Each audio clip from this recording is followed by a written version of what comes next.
Photo, Carol. Rosegg Book writers just don't get the credit they deserve. A great book allows us to accept a second-rate score. Thank dear Evan Hansen. But great scores cannot survive a deeply flawed book. Think Merrily We Roll Along, or On a Clear Day You Can See Forever. Scribes are forever thinking they can solve the book problems of both shows, and Charlotte Moore is just the latest to rewrite Alan Jay Lerner's book for On a Clear Day. That revival, which she adapted and directed, opened Thursday at Off-Broadway's Irish Repertory Theatre. Burton Lane and Alan Jay Lerner's score remains lush and melodic, even with a string-heavy five-piece band.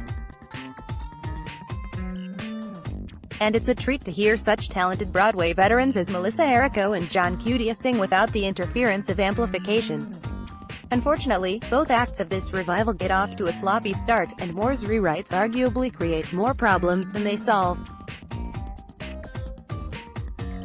Not that she's gone radical, like the most recent 2011 Broadway revival of On a Clear Day, starring Harry Connick Jr., where the telepathic Daisy Gamble was turned into the gay florist Dennis Gamble. Also read, Skin Tight Theater Review, Idina Menzel Master, Flea proves ageism is a guy thing. Daisy here is still Daisy, Melissa Errico, and she still seeks the help of Dr. Mark Bruckner, Stephen Bogartis, to cure her of nicotine addiction. But her reason for wanting to give up smoking, a fiancé named Warren Smith, has been eliminated. Gone, too, is the Greek shipping magnate Themistocles Kriakos, on board to fund research into reincarnation after Bruckner has fallen in love with Daisy's previous self, the glamorous Melinda Wells of 18th-century England. Lerner's two supporting characters aren't the kinds of roles that win actors a Tony, but having the chorus do their work muddles the story even more. The Smith and Kriakos characters were also dropped in the embalmed 1970 film version, directed by Vincent Minnelli and starring Barbra Streisand. Also read, Othello, Theatre Review, Corey Stoll makes Iago a mesmerizing villain. Moore's pen has also eliminated some of Lerner's wit. What does delight is Errico's interpretation of Daisy as a Lower East Side yenta, and her segues to the classy Melinda are seamless. And once she's back in the 18th century, the fun only grows when Errico lands in the arms of Cudia's Edward Moncrief, who gives a sly impersonation of a male model on the cover of a romance novel. As the Dr. Hypnotist, Stephen Bogartis is dedicated to the cause in earnest to the point of turning himself into a male Daisy.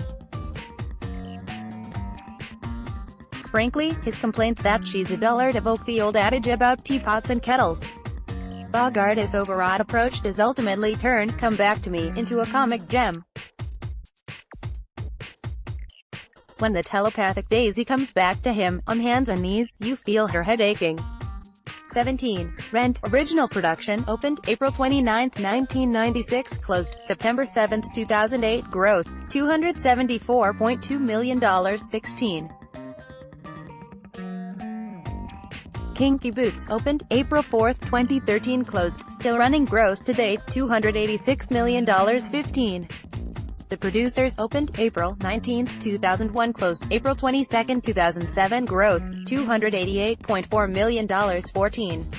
Mary Poppins, opened November 16, 2006, closed March 3, 2013, gross $294.6 million. 13. Miss Saigon, original production, opened April 11, 1991, closed Jan. 28, 2001, gross $298.7 million. 12. Aladdin, opened March 20, 2014, closed, still running, gross to date $330.4 million. 11. Hamilton, opened August